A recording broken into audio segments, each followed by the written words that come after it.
Hello, everyone, and welcome to this online research seminar hosted by the British Centre for Literary Translation at the University of East Anglia in Norwich, England. My name is Duncan Large, and I'm the BCLT's Executive Director. If you've been following the BCLT research seminar series over the last few years, you'll know that from time to time, we take the opportunity to celebrate the publication of new titles in the field by scholars associated with the British Centre for Literary Translation or with UEA more widely. And I'm delighted to say that that is what we're doing today. In this book launch seminar, former UEA PhD student Helen Gibson will be discussing her recent monograph, Translation and Stylistic Variation, Dialect and Heteroglossia in Northern Irish Poetic Translation. The book has recently appeared in the Routledge series, Routledge Studies in Literary Translation. And I should say right from the off that Routledge have kindly agreed to a discount of 20% for those who are attending the seminar today, and so we'll be contacting you about that arrangement shortly. Translation and Stylistic Variation considers the ways in which translators use stylistic variation, analysing the works of 3 Northern Irish poet-translators to look at how, in this variety, the translation process becomes a creative act by which translators can explore their own linguistic and cultural heritage. The volume offers a holistic portrait of the use of linguistic variety, dialect and heteroglossia in the literary translations of Seamus Heaney, Ciaran Carson and Tom Paulin, shedding light on the translator's choices, but also readers' experiences of them. Drawing on work from cognitive stylistics, Helen Gibson reflects on how and why translators choose to add linguistic variety and how these choices can often be traced back to their socio-cultural context. The book not only extends existing scholarship on Irish English literary translation to examine issues unique to Northern Ireland, but it also raises broader questions about translation in locations where language choice is fraught and political.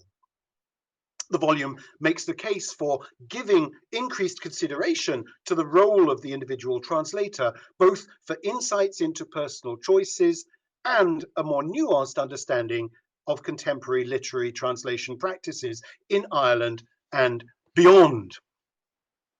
So I'm delighted to say then that we have a virtual roundtable then of speakers to address the book and its issues today. Firstly, we have Helen Gibson herself. Helen is a translator and researcher from Northern Ireland. She finished her PhD on translation, dialect and Northern Irish poetry at the University of East Anglia in 2018 and published a chapter in the collection Untranslatability, Interdisciplinary Perspectives the following year. Her work concentrates on stylistic choices in translation, including the use of dialect and heteroglossia and the intersection between translation and post-colonial studies. Here to discuss with Helen her new book is firstly Frances Jones. Frances Jones is a prize-winning translator and professor of translation studies at Newcastle University, having previously taught at Exeter University. Frances is the author of Poetry Translating as Expert Action, Processes, Priorities and Networks, which came out with John Benjamin's in 2011. And his numerous translations include works by Ivan Lalic, Vasco Poppa, and the Dutch poet Hans Faverey. Completing our panel then is prize-winning poet John Goodby, who is Professor of Arts and Culture at Sheffield Hallam University, having previously taught in Leeds, Cork, and Swansea. a leading authority on the poetry of Dylan Thomas. John has also published the monograph Irish Poetry Since 1950, From Stillness into History, which appeared with Manchester University Press in 2000. And John edited Irish Studies, The Essential Glossary, which appeared with Edward Allen in 2003. So welcome all, and our panel then will begin with a virtual podium discussion, and then importantly we will open up to questions from our audience. So do please let us have your questions. We're using the Zoom webinar format, so we have a chat box for you to use and to give your thoughts during our discussion. But particularly for questions to our speakers, do please use the Q&A button, and then that way everyone will be able to see your question and potentially upvote questions that they're particularly interested in seeing answered. So those functions will be available right the way through, and do please let us have your questions when they occur to you. So we'll begin then with an introduction to the book, and so we'll be hearing from Francis and John with their perspectives shortly. But firstly, Helen, welcome, and delighted that you could join us to talk about your book. That's my pleasure, and thank you for having me. Thank you to the BCLT and to Francis and to John for joining us. I'm really grateful that you've given your time for this. I'm really looking forward to our discussion, because your book has so many, it covers so many different angles: translation and stylistic variation, dialect and heteroglossia in Northern Irish Poetic Translation. There's a lot going on in your book. It's a book about poetry translation. It's a book about poetry translation in Northern Ireland. It's about poetry translation in Northern Ireland by three very well-known poet translators. And it's a book about poetry translation in Northern Ireland by three well-known poetry translators, with the emphasis on these terms, dialect and heteroglossia.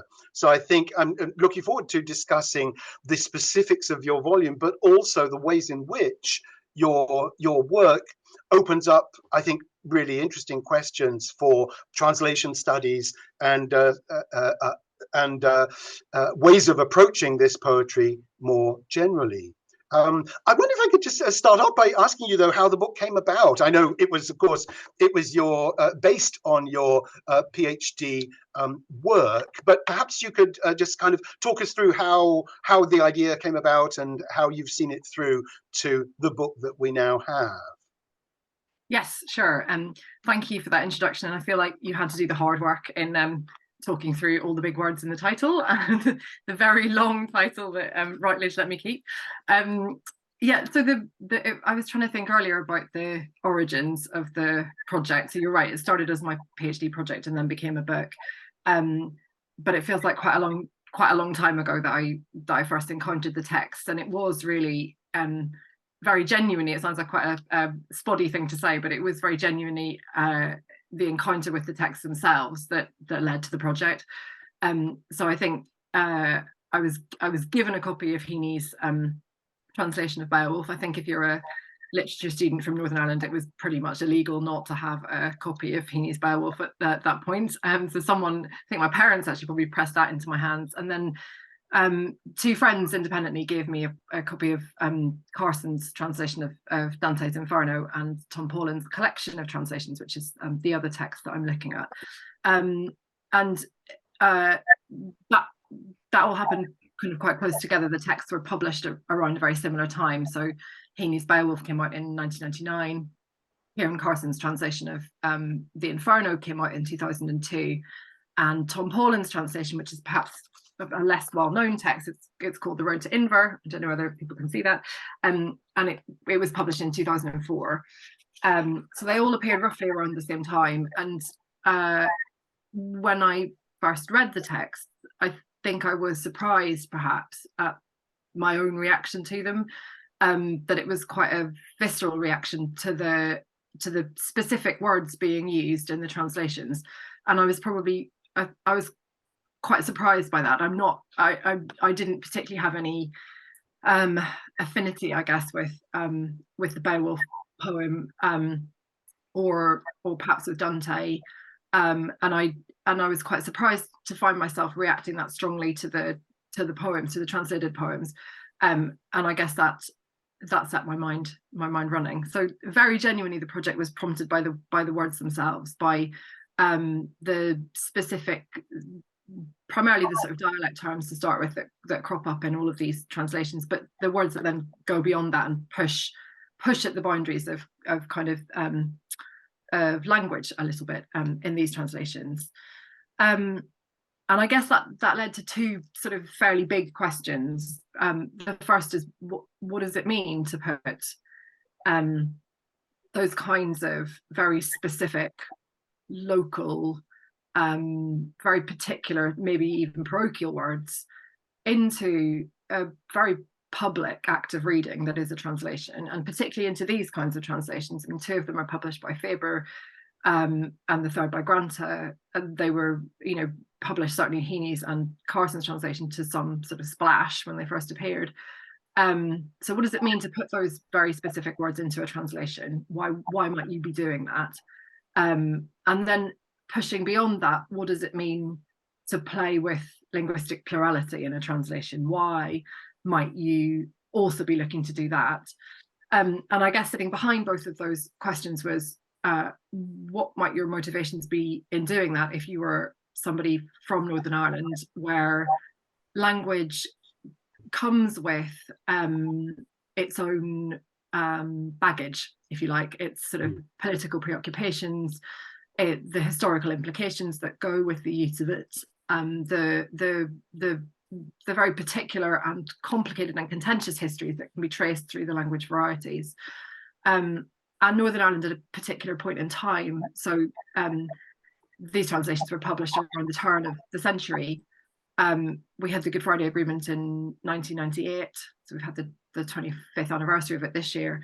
I think it would be too much to say that they are, the direct product of that change in circumstances, but it definitely felt like it was relevant to think about what might be happening with the appearance of these sorts of translations at that point in Irish history, and how that might be different to the ways in which we've thought about the use of translation in Ireland at previous points in history.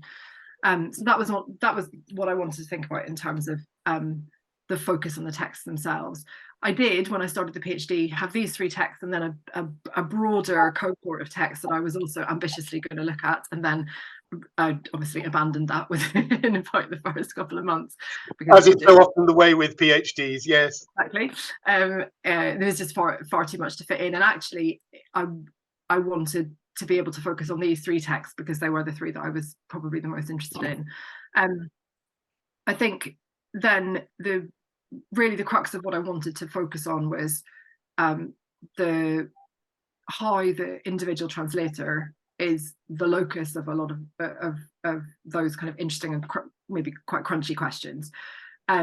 So I probably feel that we don't spend enough time in translation studies looking at translation style as opposed to how something in the source text has moved to the translation. So I wanted to focus on what was interesting about these translated texts, and what was notable about them, what felt different about them. And I think also importantly, what I wanted to get to was what felt positive about them or creative about them, let's say.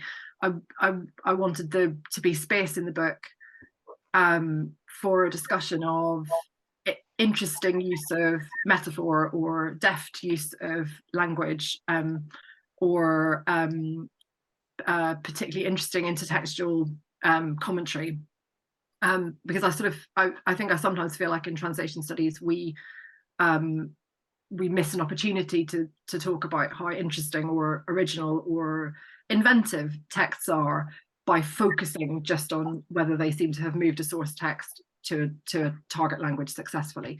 So one of the things I wanted there to be space for in the book, or I hope there is space for in the book, is to shed some light on the interesting or flamboyant ways in which I think some of these texts use language. I wonder if I could just add a footnote, because you used the phrase linguistic pluralism before, and just perhaps for those who may be a little puzzled by the notion of heteroglossia, that seems to be a pretty good gloss on heteroglossia. So your book is exploring dialect, but also other kinds of heteroglossia in these poetry translations, these kinds of creative uses of a variety of languages in the translation process that you're exploring. Yes, that's absolutely right. I should have said, so the dialect form technically that I'm looking at is, I would refer to it as Northern Hiberno English, and that's what John Harris refers to it as, and I follow him. But it really, to speak colloquially, it is the language of everyday use in Ireland, particularly looking at Northern Ireland, since that's where these poets are sort of writing out of, if that makes sense. So I didn't want in the book to get into a very detailed or prescriptive view about which words or were in and out of that, what kind of label we're using. I'm really thinking about the type of English that gets spoken in Ireland, specifically in Northern Ireland, and the focus on the Northern Irish side of that dialect is really because the language history of Northern Ireland is particular as compared to the language history of the rest of Ireland. Very briefly, that's because of the influence the linguistic influences that came over to what we now call Northern Ireland from Scotland and England as part of the plantation in the 16 and 1700s.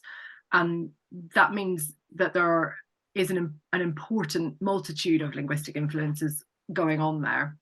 So Northern Hiberno English is what I'm looking at, but really, although I look at dialect in terms of the sort of lexical items and the grammatical kind of particularities, I also look at colloquialisms and sort of other markers of location, I guess. So I guess I look at lots of different ways in which local language is used by these writers. And yes, heteroglossia, thank you for doing that for me. I wanted to be able to look at how all three of these writers move beyond just using dialect in their translation, and they look at the use of lots of different types of language, so not just multiple languages, so not just the fact that, say, Carson might throw in a French word into a translation, in English translation of the Italian poet, but how there are lots of different discourses or types of language involved in these translated poems, and so the book tries to do both things, and broadly speaking, it moves from a discussion of dialect and kind of local issues through to an examination of, or broadens out, shall we say, into an examination of the different varieties of language, types of language and discourse that are used in these poems, and how those are layered on top of each other. I wonder if, in fact, we could segue into just briefly looking at the contents of the book, just to get a sense of its structure, and, as you were saying, the way the book moves between its subject matter. You've divided, I think, very interestingly, you've chosen to divide the book up not by poet, so your chapters are not devoted to Heaney and then Carson and then Paulin, but rather you've chosen a thematic division after focusing on the geographical context and the linguistic context in your first chapter on Northern Ireland translation and linguistic choice, and then in your main analysis chapters. And the book is wonderfully, to my mind, wonderfully full of very detailed analyses of the linguistic texture of these translations. So your chapters then subsequently focus on visible dialect and the problem of interpretation in the three poet translators. Then the question of subversion, translation style performs linguistic hybridity, and this is where you're going beyond dialect to consider heteroglossia and colloquialisms of various kinds. And then you talked about the positive the positive direction in which you wanted your book to move, and that's very clear from the remaining chapters, particularly chapter 4 on linguistic collision and renewal, and then finally remaking texts via the local. We've got plenty of time to analyze these movements in the text. Let me just stop sharing there. I wonder then if at this point, Helen, did you want to say anything more at this point by way of introduction to the text? No, I think that's maybe it. The only thing to say, thank you for pointing out that the poets aren't discussed kind of sequentially, as it were. I think just one of the things I wanted to be able to demonstrate was how interlinked a lot of the translations or the work of these poets is, and how often they're drawing from, well, obviously they're drawing from the same pool of words. Often they're using, in fact, exactly the same terms, but deploying them in slightly different ways, in slightly different contexts, using them slightly differently to generate different kind of connotations, and that felt important as well. And I wanted to be able, perhaps, just as a final point, to give the reader some experience of, I think when you read some of these texts, particularly perhaps Carson's translation of the Inferno, there is a sort of peeling back of layers of language.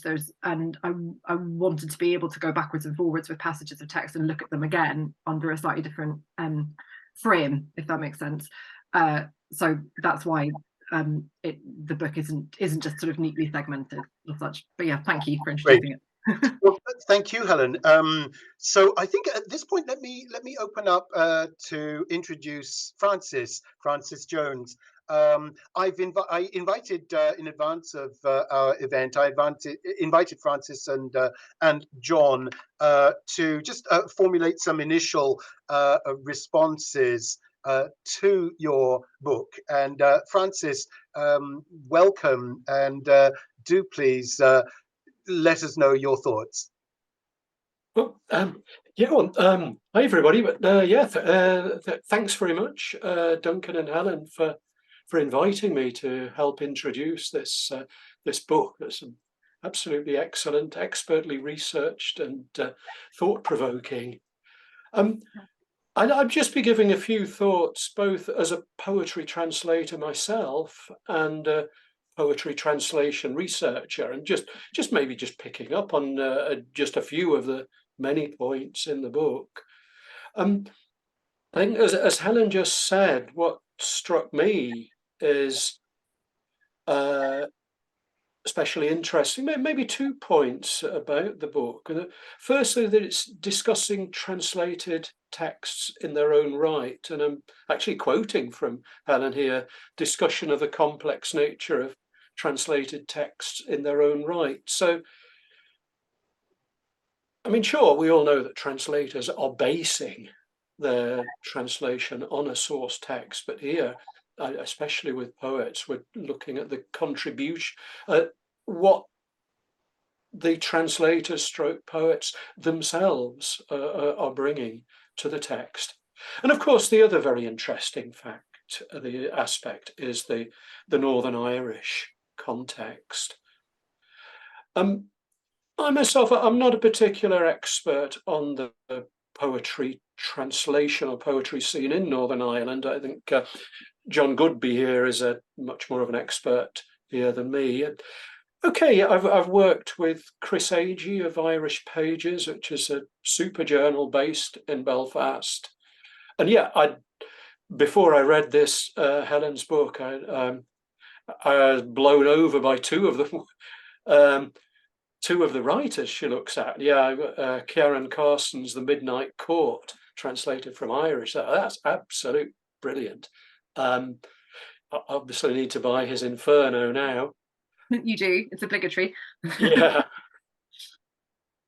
And yeah, of course, Seamus Heaney's Beowulf, which I actually had the privilege about 4 years ago of talking about at the Jaipur Poetry Festival. Had a sort of little outpost in Belfast a few years ago. So I was talking about Bosnian poetry translation and Seamus Heaney. But yeah, his Beowulf, and brilliant. The opening word, and I know, he writes about this in the introduction, where you've got the bard says "what," meaning sit down. I'm gonna sing you a very long story, and where absolute stroke of genius, where Seamus Heaney has that. When he writes about it as he's thinking of his father's relatives, and where they're just sort of let's close off a topic, let's start a new topic. And I mean, that is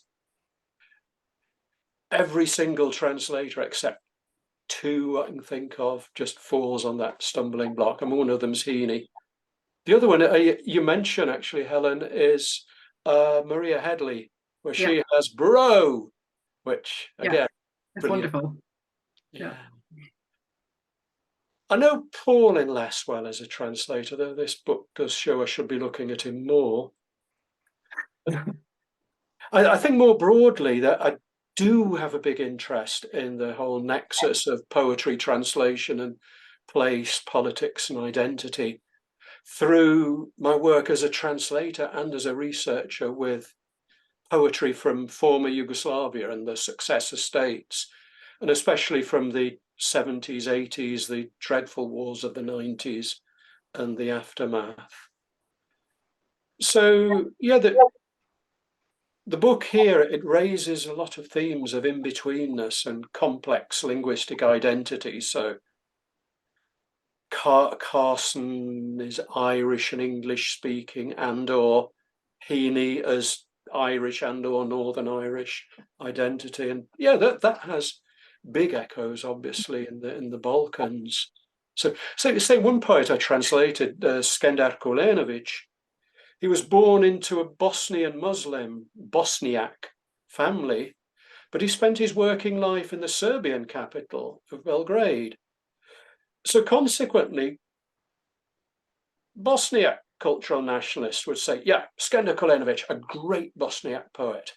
The Serbian cultural nationalists would say, Skender Kulenovic, a great Serbian poet, without maybe taking account of the fact that a poet has multiple heritages and multiple allegiances. As if it's a sort of zero-sum game, you're one at t'other. And as you stress, Helen, hybridity, coexisting identities. Something else that strikes me as interesting is how, sort of picking up on a point I was making earlier, how translators inevitably leave their fingerprints on what they translate. And is it socio-cultural environment, or is it the translators themselves, or is it a mixture? So, we all grow up in society, but we mediate, interpret our environment in our own way. I think, Helen, you talk about right here about cognitive processes of understanding their context. And what interests me is, most people grow up in a non-metropolitan area, or a non-metropolitan social milieu, if you like. So where you've got a standard language, but there's also dialect or socialect, which obviously crucial in Northern Ireland. So you mentioned, just to choose one example, Heaney's Beowulf, where Grendel is hurpling, limping with pain. And that this, it can be conscious or deliberate or somewhere in between or both at once. Yeah. And again, that's something I recognise. Say, I was once translating a Dutch poem, and churchyard came up in it. Now, I translate it as church garth. Now, I'm from Yorkshire, and for me, I was seeing a sort of vision of the churchyard in Whitby, there on the cliff top above the harbour, and yeah, it was sort of semi-deliberate, but it just felt right. And whereas the poet, when I was discussing the drafts with, I thought, well, why have you thrown in an archaism? You know, that's really out of place. And you know, I had to sort of talk through. Well, for me, it's not really an archaism. So yeah, you're exploring this sort of idea of dialect as subversive intervention. But yeah, it's important to stress that dialect, as you do, that dialect is just one of the varieties that an expert translator uses. You write here about personal hybridity. And yeah, target language dialect isn't necessarily responding to source language dialect. And which is really worth pointing out. But yeah, I still think we should be, as a translator, we should be using our own socialect dialect or whatever a bit more, shouldn't be frightened of it. Just a final point, you're right that this complex linguistic and social background can give fertile grounds for creativity. Now, I'll quote here, you write, an engagement with complicated linguistic circumstances in Ireland, but potentially beyond Ireland, may result in imaginatively audacious works of literature, and that the process of translation can facilitate this creativity. I think that's a really important point. I think it's also I think I spotted Jean Bose-Byer in the audience. I know it's something that she's written about there. I think I'd just like to quote here from Carson's Dante about this creativity. So yeah, down here in the Inferno, and the translation runs, here you couldn't call it night or day, but as I peered into that twilight zone, I heard the mad terrara bundie of some gargantuan bugle megaphone. That's terrific. Yes, good, thank you. It is terrific, isn't it? Yeah. And yeah, maybe just sort of final aside from my own ex-Yugoslav experience or post-Yugoslav or whatever, I'd soundly second that complicated linguistic circumstances can be fertile ground for creativity. So yeah, former Yugoslavia, by cliche, almost a crossroads of Eastern Christianity, Western Christianity, Islam, Middle Europa and the Balkans, and yeah, produced poets and novelists of exceptional caliber for a relatively small region, well, country then, region now. And again, yeah, have to think of the island of Ireland, the incredible poets, novelists and dramatists that have come from really relatively small population. So yeah. So, you're doing my job for me. So yeah, that's it from me.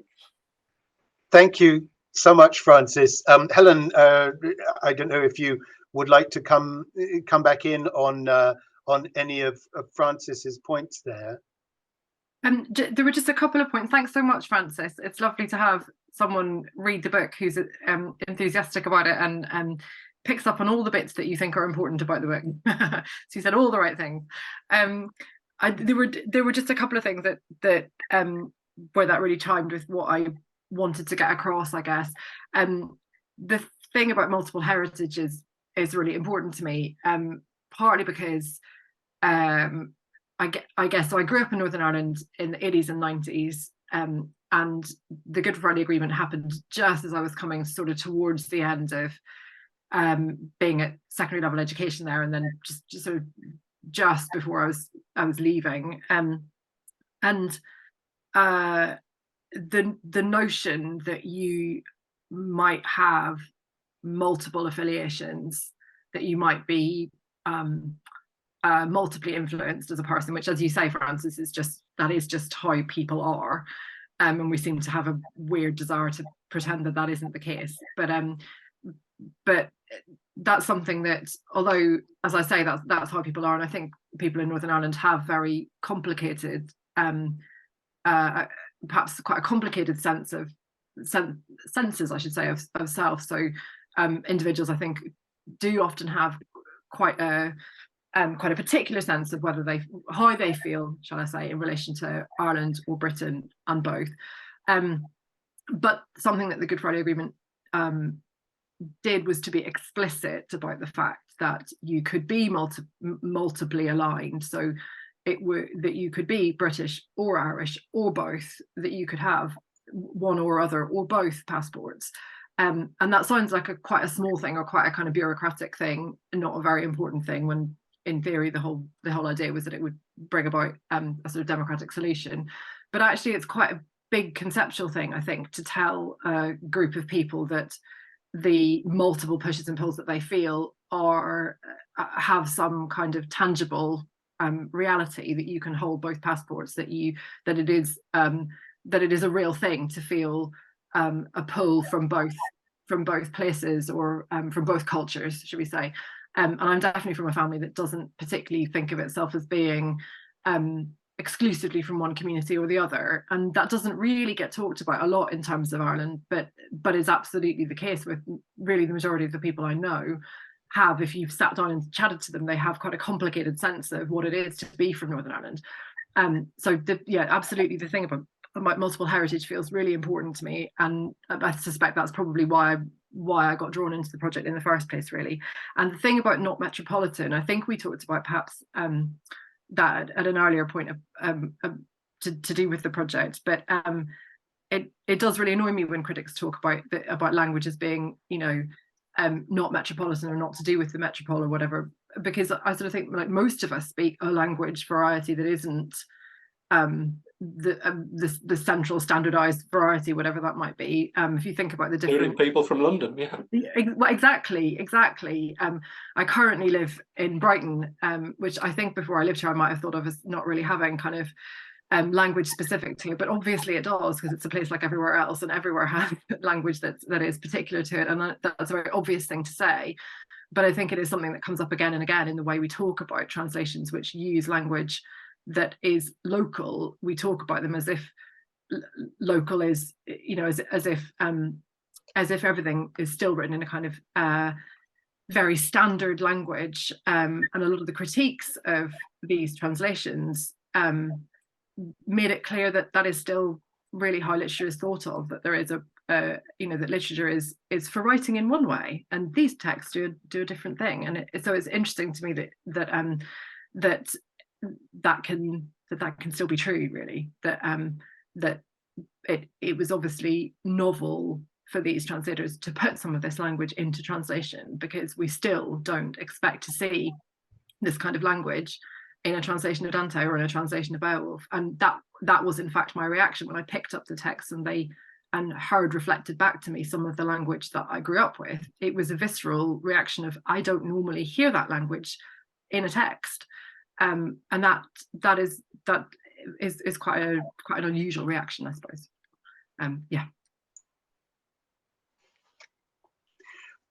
Thank you, Helen. Thank you, Francis.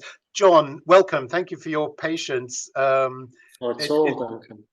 Lovely to have you join us, and I wonder if I could invite you to give your initial thoughts in response to Helen's book, and perhaps already to some of the discussion that we've just been having. Sure, yeah, certainly. And I'd like to echo Francis in thanking you and Lily and the BCLT and Helen herself for inviting me along to do this. It's a privilege, and the book itself was something of an eye-opener. I haven't been terribly involved in Irish poetry or Northern Irish poetry for quite a while now.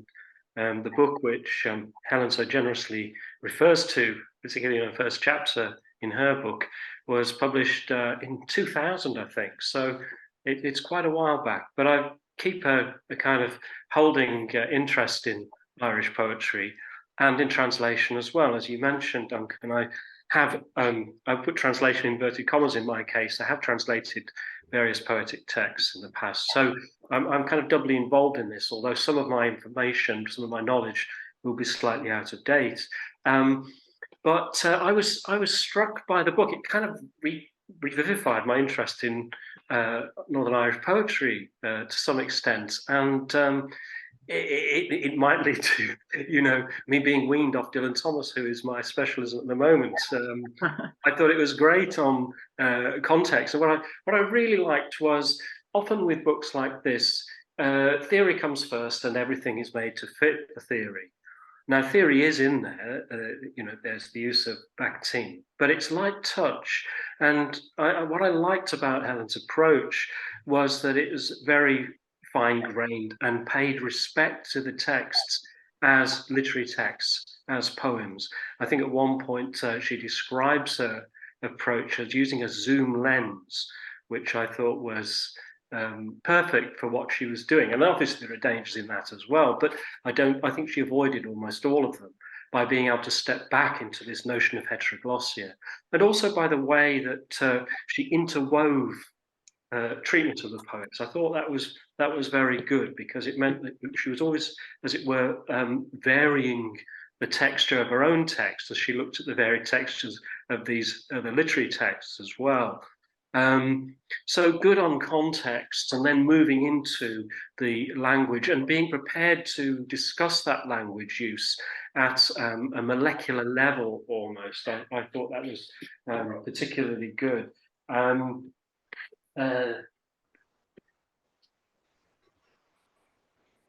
was going to quote then, but I think I'll save that quote for later.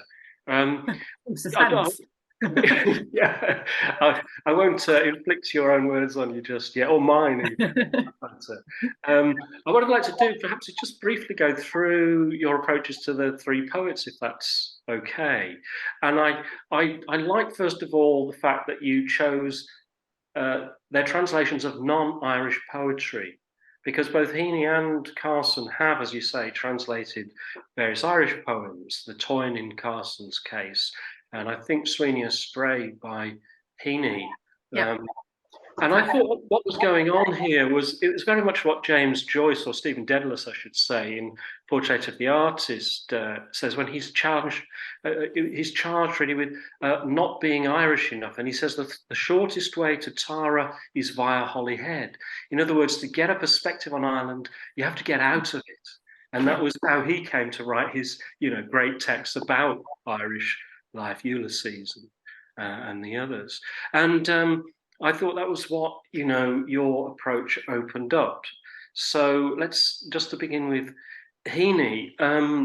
I thought the real translation seemed to me to be a kind of return for Heaney to an older project, which was the establishing of identity through linguistic difference and similarity in Wintering Out and North. These are two of his early collections, 1973, 1975. And North is the one he kind of really established his fame with, I think, wasn't it? It was the one that won all the prizes.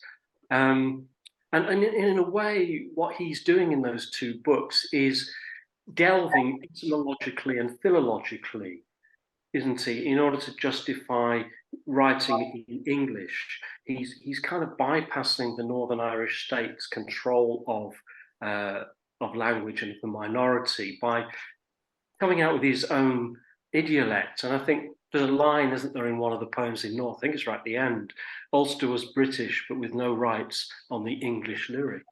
Yeah. So you go from British to Ulster to the English lyric, which, you know, I can control, I can input into. So he uses philology and etymology to do that. I think he was drawing on the work of somebody who was lecturing him at university at the time, wasn't he? Who showed that there were more survivals from Elizabethan English in Ulster English, Northern Irish Hiberno English, than in Standard English or in English in, you know, England, as it were.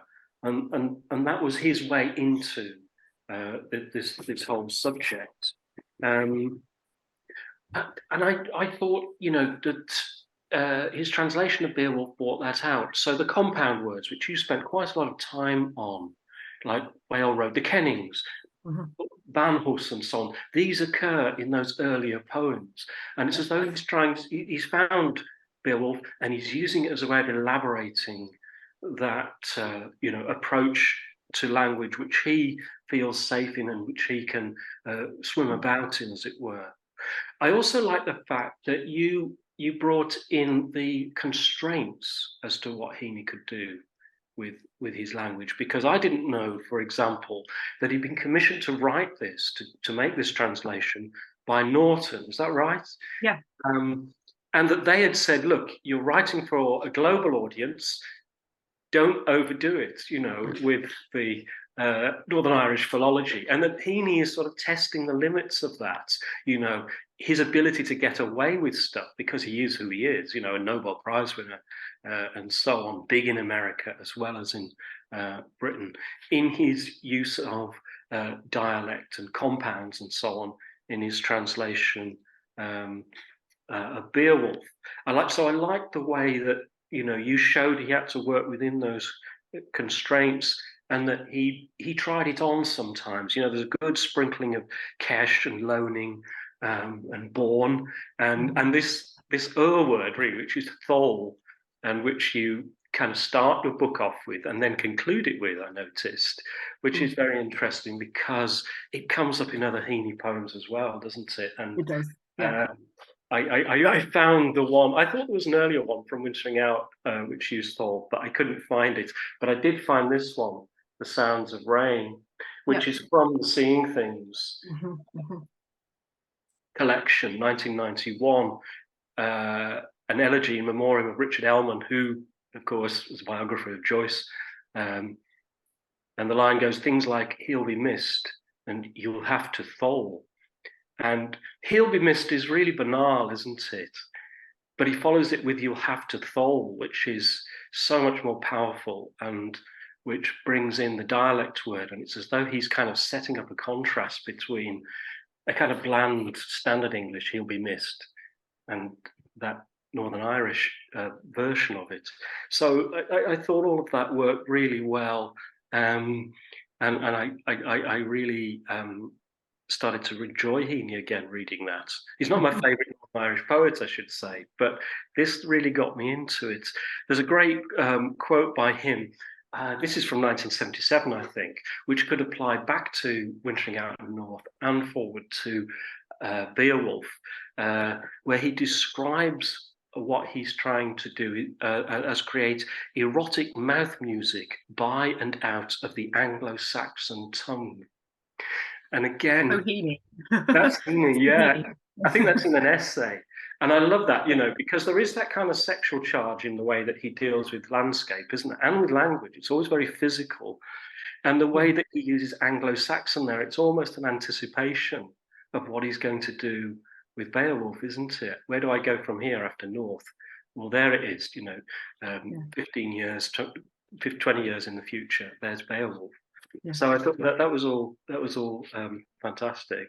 Now, Carson, sorry, I'm being a bit systematic, and in your book, it looks systematic when you look at the contents page that Duncan showed us, but actually it doesn't read like that. This is part of the way that you wore the theory, the Bakhtinian theory, very lightly. But just to come on to Carson, again, just as Heaney's urge here is erotic mouth music, I think that with Carson, he made his name, didn't he, with the Irish for No and Belfast Confetti. And he takes on the persona of the Shanachie, the Irish storyteller. And I think that's the appeal of Dante to him, to be honest. That what Dante is great at when you start reading the Divina Commedia is he can tell a tale. He keeps the narration moving.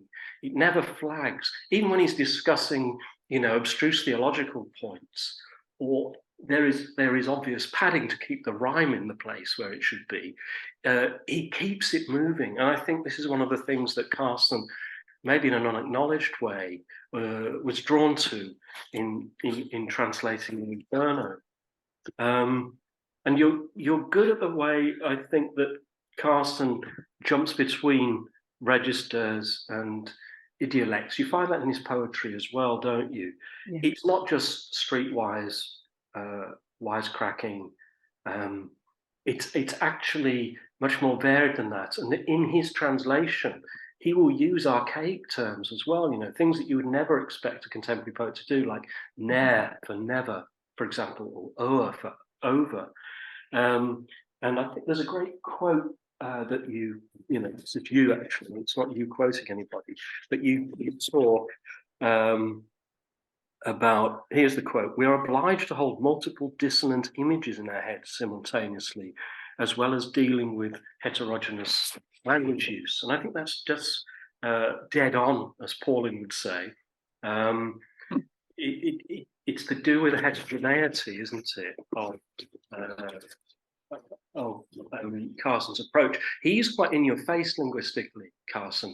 There's a kind of constant bam, bam, bam, bam, bam of linguistic items that you have to decode. He doesn't give you the kind of lyric swell and amplitude that Heaney does. And I think also, I'm just associating at random here. These are very random thoughts, because you actually covered most of what I would have, you know, felt about Carson and Dante. But it's interesting, isn't it, that hell, the Inferno, is actually a city.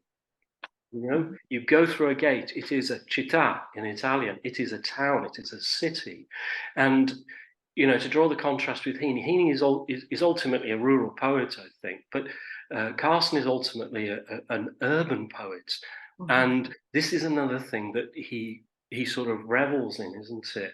I think there are prefigurings of his treatments of, you know, the Inferno in the way that he describes Belfast in the Irish for No and Belfast and Betty.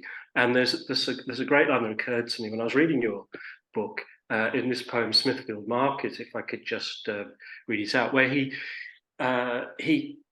looks at the ruins of this bombed and burnt out market in Belfast, and he sees it in terms of a labyrinth, and it's malign. You know, this isn't the city as the great place. This is the city as, you know, the Inferno.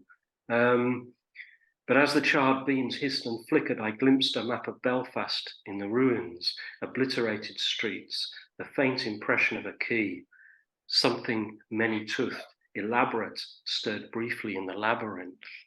And that's the kind of Minotaur in the labyrinth, but it's also a sort of key to his poetry as well, isn't it? So I thought that was good, you know. The Inferno gave a new realm, a new dimension for Carson, the city poet. And then finally, Paulin, who, you know, what do you do with Paulin? He's the most extreme example here, isn't he? Right. Really the most difficult to deal with. I'm sure you had moments when you were pulling your hair out a little bit to try and, you know, think about how to deal with him. And also everybody does with Paulin, don't they?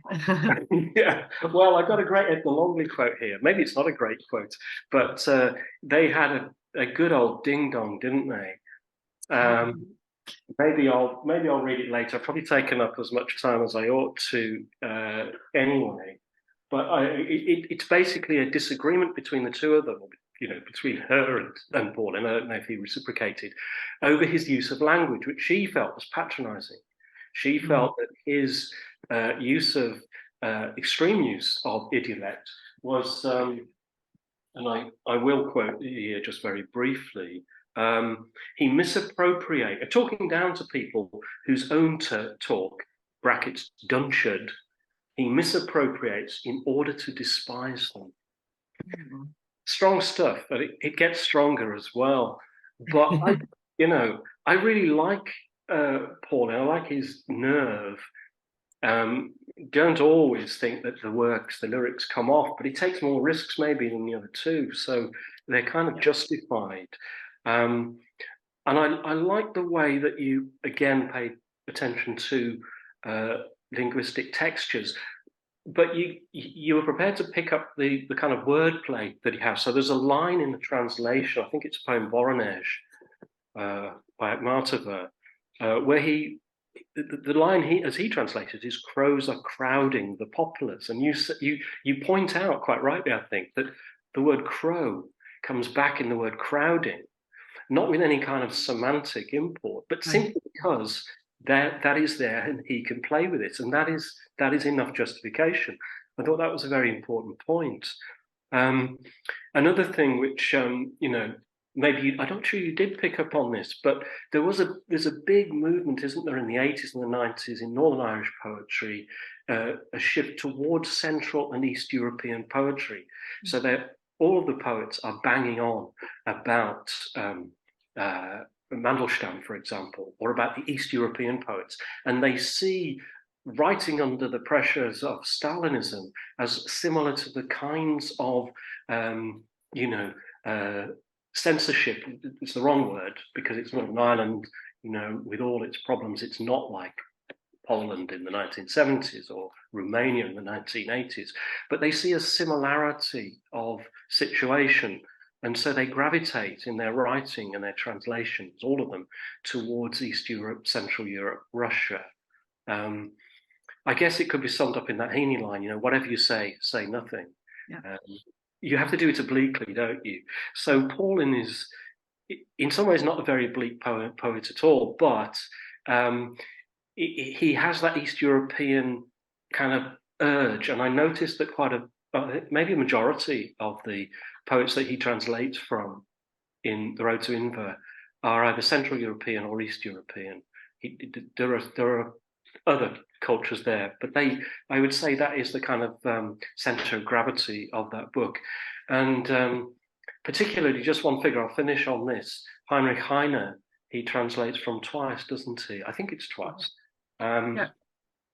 And that's interesting, because Heine was Jewish and German, didn't feel at home in Germany, moved to France, became an interpreter of Germany to France, suffered anti-Semitism, suffered, as it were, having sold out to the French, was suspected by the French because he'd come from Germany.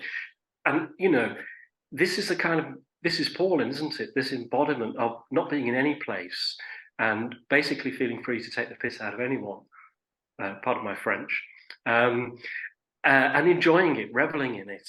And, you get that excitement, don't you, in the best of Paulin's poetry. So that's it, really. I just really reveled in the book. I really got a lot out of it. And thank you for, doing that. Just one final quote, which I think kind of sums up your approach. You ask questions, but you don't always answer them. And that's a good thing. These are questions that people should ask, and then either try to answer or they don't ask them in the first place. But this is the quote.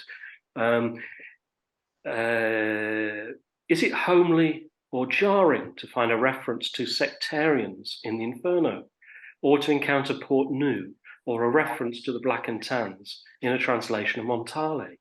Does it bring Beowulf closer to me, or push it further away when I notice fold on the first page? And those are great questions, and it's best to leave them hanging, I think, because they provide a way for the reader into the poems, which is ultimately what you're trying to do, I think. That's it. Thanks so much, John. John, thank you so much. Just to pick up on your last point about asking questions, questions have started to come in from our audience members. So do please pop your questions in the Q&A, and we'll be coming on to your questions shortly. But before that, Helen, please, I'm sure you'll want to come back to some of John's points.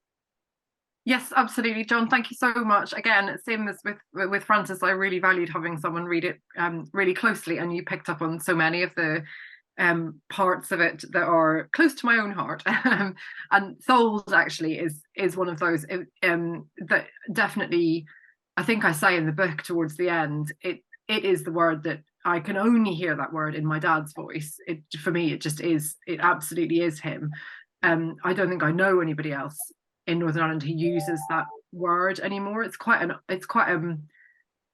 don't know whether it's an old word. I mean, there are people in my generation who use it, but I think it's probably a little bit dying out. But when it appears on the first page in Beowulf, it absolutely has that effect for me of feeling at once incredibly familiar. My dad would have said to me when I was younger, if I was moaning about something, you'll just have to thole it, and that would be the end of it. That was the, like, you know, you're just going to have to put up and shut up. And so it feels very, very familiar in that way that Paulin talks about dialect language as what does he say? Creating a closed, secret communication, I think, is how he describes it. And sold for me absolutely feels like that. But at the same time, it feels incredibly out of place, because if that's true, if it's a word that's from my father, then what is it doing on the first page of this Faber book?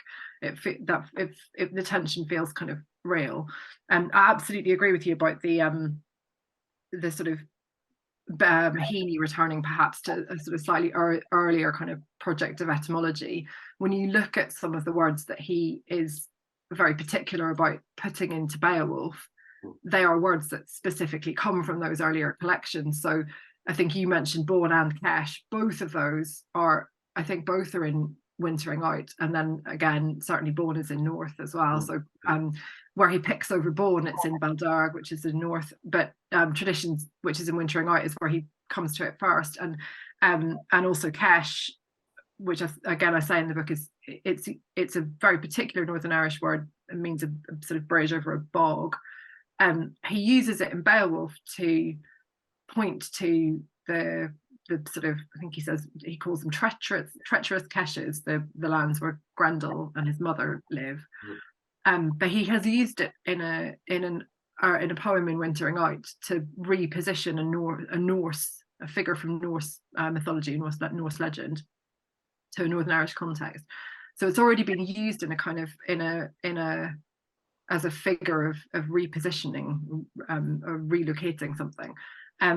And so yeah, I think he is reaching back for words that he has already kind of picked over, or that feel very kind of close to the roots of his language, perhaps.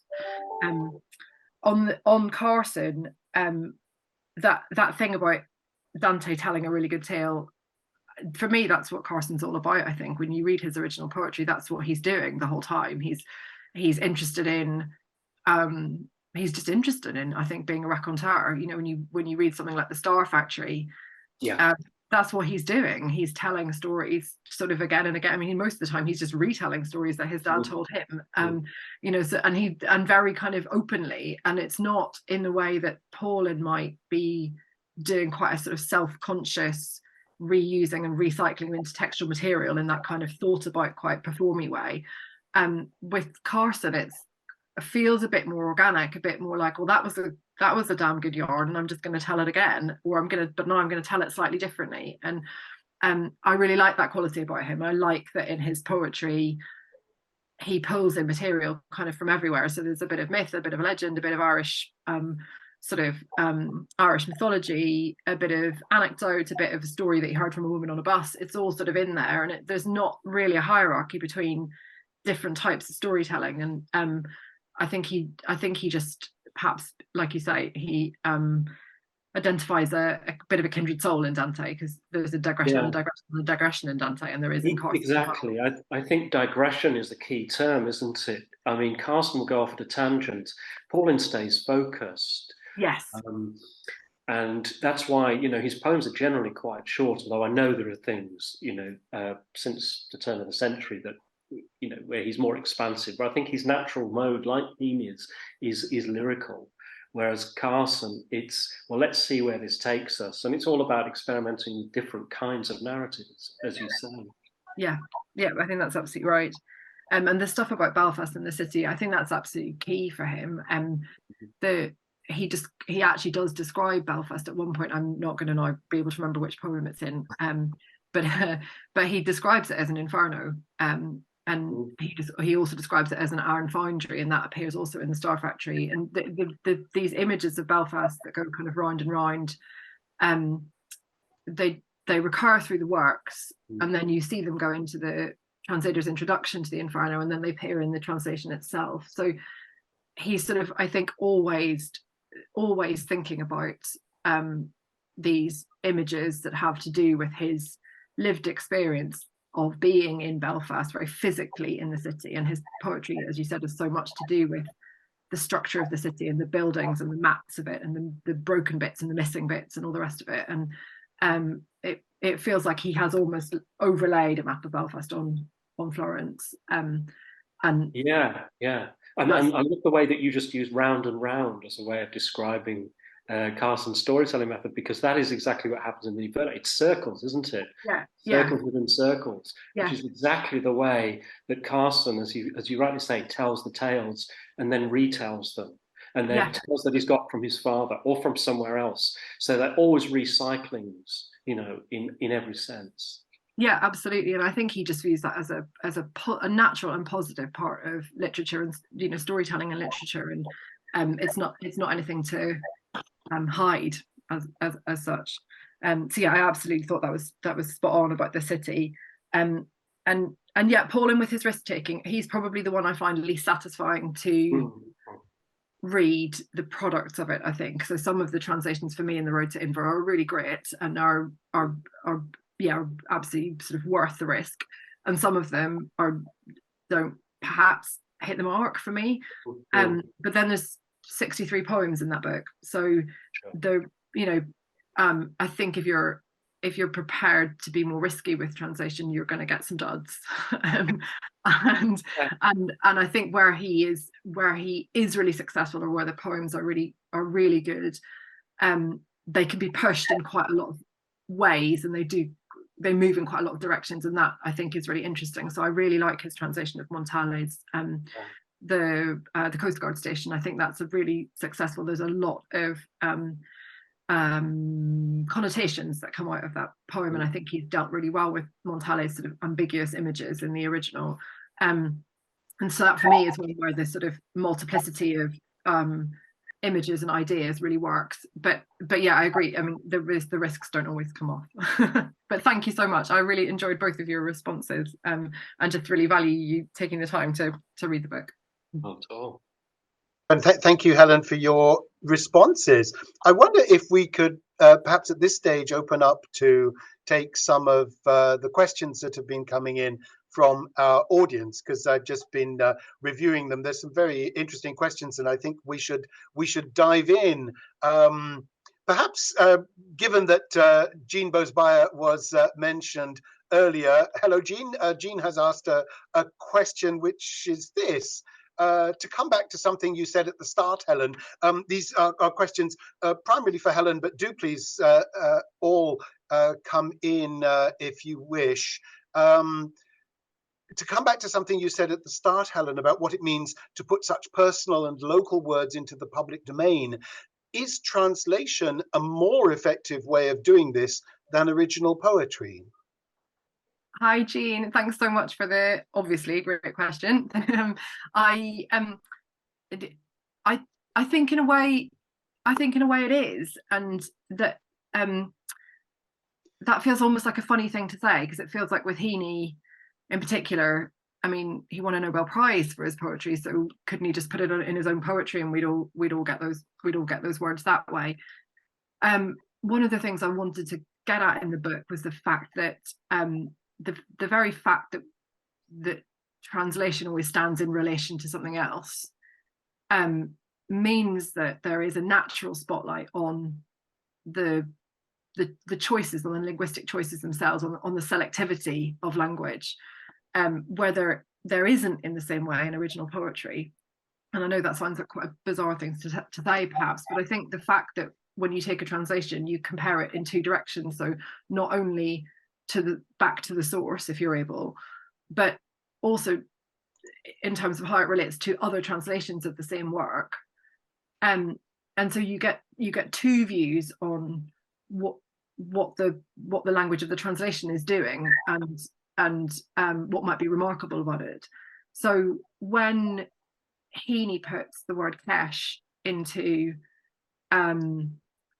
his translation of Beowulf, and it's translating the word, I'm going to now pronounce a word from Old English and it's going to sound awful, fengolad. I don't know whether that's how you say it or not, but which obviously has the word fen on the start of it, so you could have just gone for fen, but he goes for kesh. So when he chooses a very local dialect word that isn't that comprehensible to somebody who doesn't come from Northern Ireland, he's making his mark as compared to the Beowulf poet, but also as compared to all these other poets who exist out there whose translations are accessible, who haven't made that selection, who've made a different selection.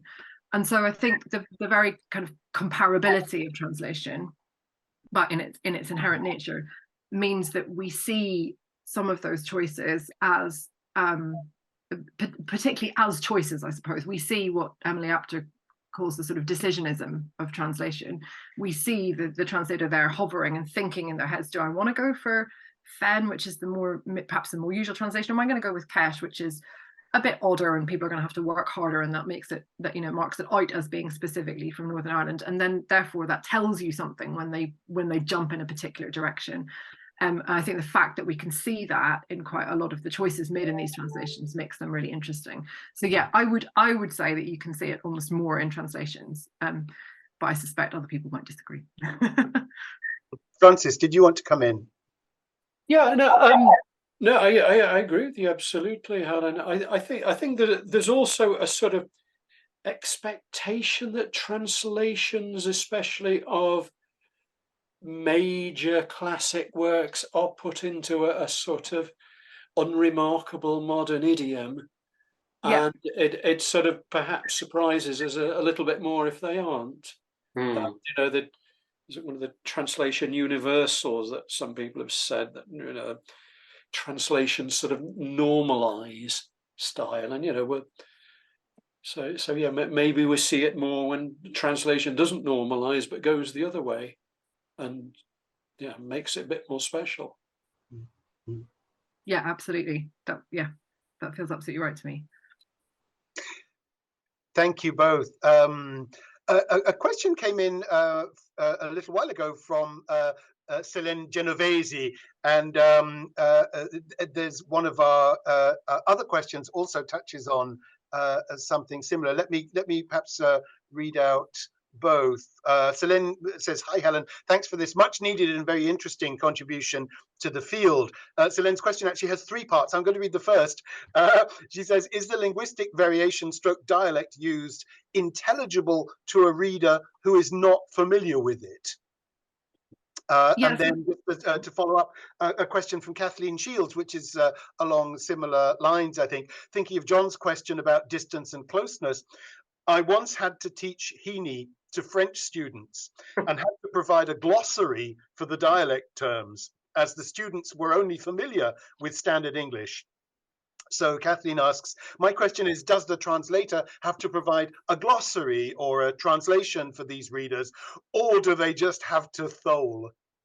Well, I have to give top marks to Kathleen for getting in the Northern Irish word there. She wins question of the day. So the edition I have of Heaney's translation is the Faber one, and that's normally the one that's published in this country. But when it was published by Norton, I think there is a glossary with that text. And I mean, I found that quite surprising because, as I sort of say in the book, and John and I spoke about that a bit earlier, that Heaney was pushed to provide perhaps a slightly less Irish version of it than he might have wanted. And yet there's still enough in there that they did obviously feel like they had to provide a glossary. Heaney does some of the work in his translator's introduction, so he talks through probably some of the less obvious words that he uses that might need a bit more kind of glossing. So he does some of the work. But yeah, I think that there is a need with some of the words to have a bit of a kind of glossary there. By and large, no, they're not being translated into a dialect form which is incomprehensible to a speaker of standard English. I suppose it's like thinking of something being translated into perhaps Black Country dialect, or translated by somebody who speaks a kind of Northern dialect, where broadly it's comprehensible to somebody who speaks standard English, and there might be lexical items that need some elucidating. I think if you were to line them up on a spectrum, Heaney and Carson are over here, where they're prepared to put a fair amount of sort of local language, whether that's specific vocabulary items or colloquialisms, into their translations, but they very much want the text to remain accessible and comprehensible. And so there is a sort of the general feeling of the text is that it's absolutely comprehensible.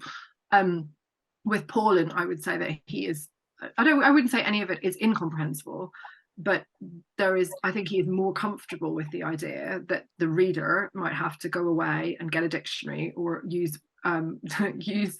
Google a lot, or ask someone, or consult a history book. I think he is happy with making the work of reading a translation, really, I think probably reading any work of literature, he's happy with the reader having to do a fair amount of work, and that's just, I think, how his literature works.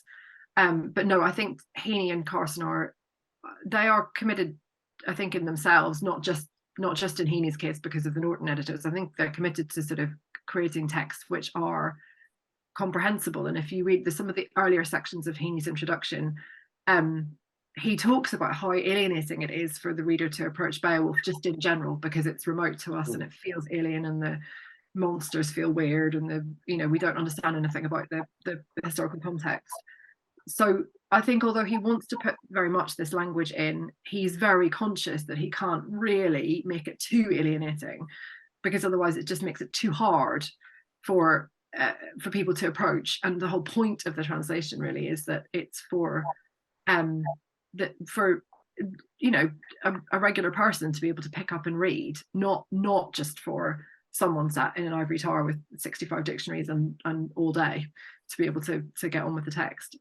So yeah, broadly, it's comprehensible, just with the odd item that needs work.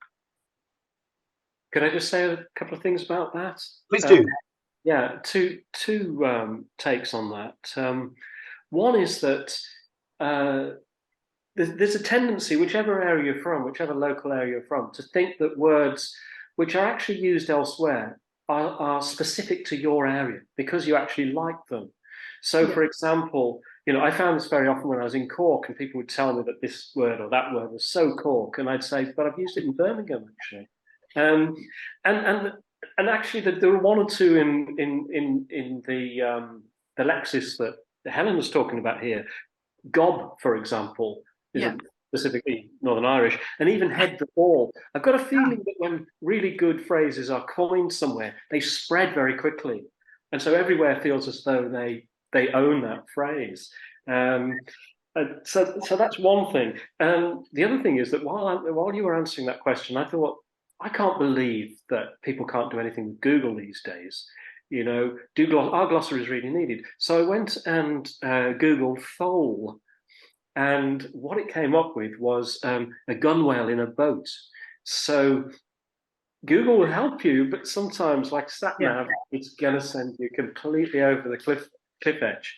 But I suspect that a lot of glossary items, or items that would have been glossary items in the past, don't need to be glossed now. That Google and Google Translate and so on have actually made comprehension, even of the most difficult texts, a lot more straightforward. Yeah, I think I love the idea of fold being to do with a boat. I just wanted to quickly jump in to say one of the things I think is interesting about a glossary is the idea of a glossary. Is that I think Heaney is quite interesting about Heaney in particular is quite interesting about what he draws our attention to and what he doesn't. So in his translator's introduction, there are sort of two angles he's sort of pushing. He wants to talk about the sort of historical aspect, so he uses this word born and he holds it up as a kind of quite a precise post-colonial example of the use of a particular older word. And he wants to talk about his own local language, and so he talks about a few kind of Ulster terms as he calls them.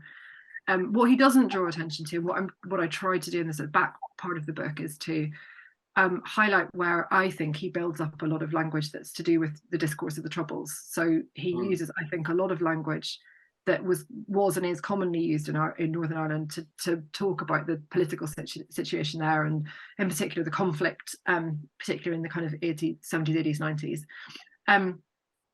He doesn't draw attention to that anywhere. The only place I've ever seen him slightly draw attention to that appearing in the translation is a very vague quote he gives. He won the Whitbread for the translation, and he gave an amazingly Heaney-esque, a very vague quote about it, which I'm just going to read if that's okay. So he says, "In my own local home in Northern Ireland, we've gone through something and seemingly come to the end of something, to a little tremulous peace and the possibility of a new beginning. So all of that was there in the piece." And for a start, I love the two pieces, which I don't think Heaney would have done by accident. But I just love, that's the only place I think I've ever really heard him specifically point that out as being in the translation. But it's absolutely rammed full, from my perspective anyway, of language that is to do with the situation in Northern Ireland and the conflict. So there's all kinds of words like ambush and reprisal and arms and terror and troubles and on the runs and lots of words which build to the to make up the kind of discourse of the troubles, but all of them are individually quite benign or anodyne terms, and so you couldn't really put your finger on any of them and say, well, that definitely means that bombing in that place on that day, or that specific Republican prisoner, or that loyalist strategy, or whatever. And he's very good like that, Heaney. I think that you know, he is always slightly oblique when he wants to make that kind of form of social commentary, and he absolutely resolutely didn't comment on it in the introduction. So I think it's interesting. A glossary would get you so far with the dialect words that are obviously incomprehensible, so known unknowns, if that makes sense, but it wouldn't get you to the bits in the poem where I think he is making allusions out and beyond Beowulf, but he's not showing you necessarily that where he's doing that. So yeah, glossaries only get you so far, I guess. I find for myself as a translator, it's I think like what you're saying, John, that it depends on, well, can the general reader understand it? You know, so translated into fairly deep Yorkshire and not given a glossary, but then translated into broad Geordie, and I have, you know, sort of, you know, say the crack's still canny by the Tyne. Now, would you understand that meaning there's fun to be had by the Tyne? I would, and I would hear crack as having been taken, as it were, from Irish English, from Hiberno English, and I would hear canny as well as having a Scots resonance too, as well as the Geordie or the Irish one, the Northern Irish one. So I think this is what I mean about the way that idioms circulate far more quickly now than they did in the past, maybe even 20 or 30 years ago. I think social media and just the media generally have made it more possible to deduce what certain idioms might mean. Head the ball is very close to headbanger, isn't it? And everybody you know, knows what headbanger means. It's just a more imaginative version of that in a way. So you know, transposed into football and the kind of brain damage that heading the ball repeatedly, we know now can inflict. So you know, these things are to some extent deducible, although there are always items, and Paulin seems to home in on them, that perhaps can't be glossed very easily, and that's deliberate. Geg, for example, boke, you know, these are words I wasn't familiar with when I first started reading Paulin. I was quite intrigued by one of the translations that you referred to when, you know, in your discussion, which was by, I think, Headley, is it? A kind of a rap-based translation, somewhere kind of modern American. Helen, yeah, see if I can find it. Hang on. Yeah, brilliant. It's so amazing. I'm now just going to plug it. I'm completely obsessed with it. It's my new thing. I just thought that was extraordinary. Yeah, I mean, she's very interesting, and in a way, it's a massive. It's obviously very different to Heaney, and very deliberately so in some ways. She's very focused, I think, on thinking about kind of. She says in her introduction, she says, you know, she's interested in how the very male voices of Beowulf kind of erase the sort of female ones, but actually, it's quite interesting looking at her translation and seeing how I think she's read Heaney quite closely, and she uses some of what he's done, I think, as sort of jumping off points. to go much further and faster in her translation. You know, there is no Norton restraint there and no natural kind of restraint, and the language just goes. But it is an absolute tour de force, and you sort of wonder whether that'll be the new thing, and whether students learning Old English or looking at Beowulf will also be encouraged to look at this one, because it does really interesting things with the text. But it's bonkers in a great way. I was thinking that, you know, when Heaney did his translation of Beowulf, it was automatically assumed that Beowulf was a difficult text, that people wouldn't know that much about it unless they were, you know, poetry readers already. And yet in the last 20 years, I think there's been a Beowulf film. Yeah. And in a way, Beowulf has entered popular culture because of that. Beowulf can be seen as a sort of, you know, almost a Dark Ages Marvel comic superhero figure.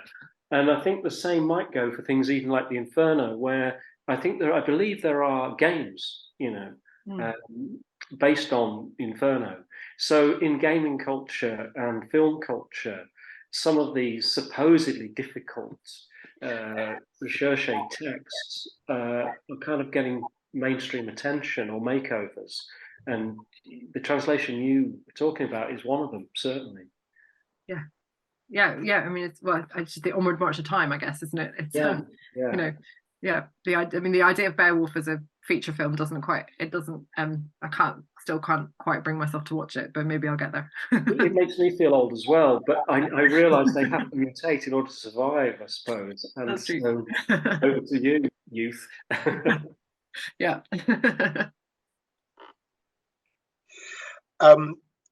We don't have too much time remaining, but I would like to take a couple more questions. Firstly, the remainder of Celine's question. She has a question about use of dialect in these translations. From your perspective, do you think using dialect might affect the reader's reception of the poetry, and specifically, might it create the unwanted effect of lowering the register? Yes, thank you for the question, Selena. I think sometimes it does lower the register, but I don't think that's unwanted in terms of these poets. I think they're quite interested in terms of what they can do with register, and just pushing a bit and thinking about what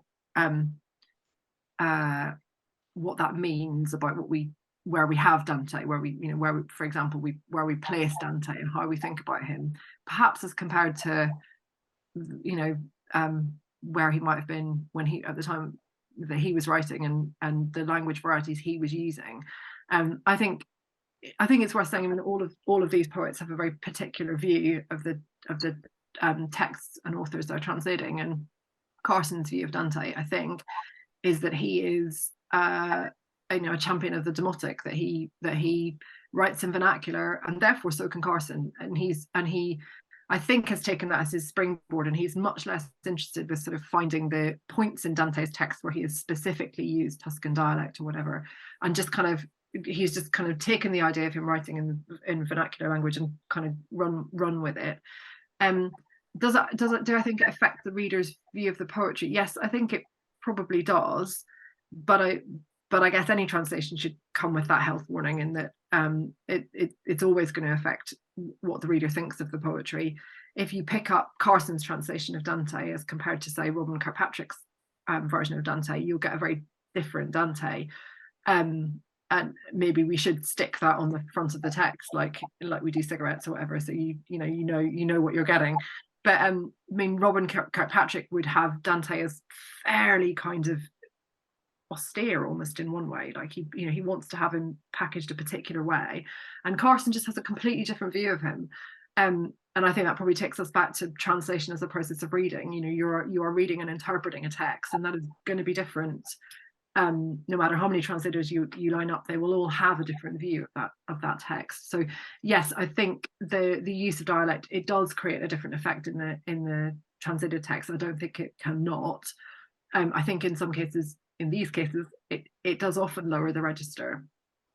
Carson's translation is in a different register to a lot of other translations of Dante, but that is partly what translation does, and I probably don't view it as sort of lowering a register or so much as just shifting the register or changing the register, and I'd probably view it as kind of reforming a text as opposed to deforming a text.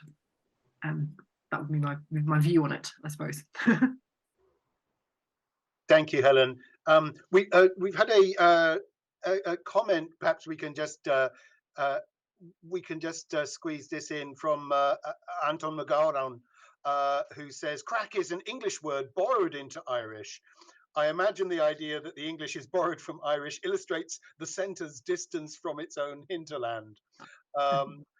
Well, I think we're thinking of crack spelled C-R-A-I-C, and I think that is an Irish word. And maybe English users of it don't know that that is the case, or most of them. But I think I would stand by the notion that it is initially an Irish word, in the sense of meaning fun, having a roustabout good time. But I think we'll all have to reach for our etymological dictionary on our website after we're finished.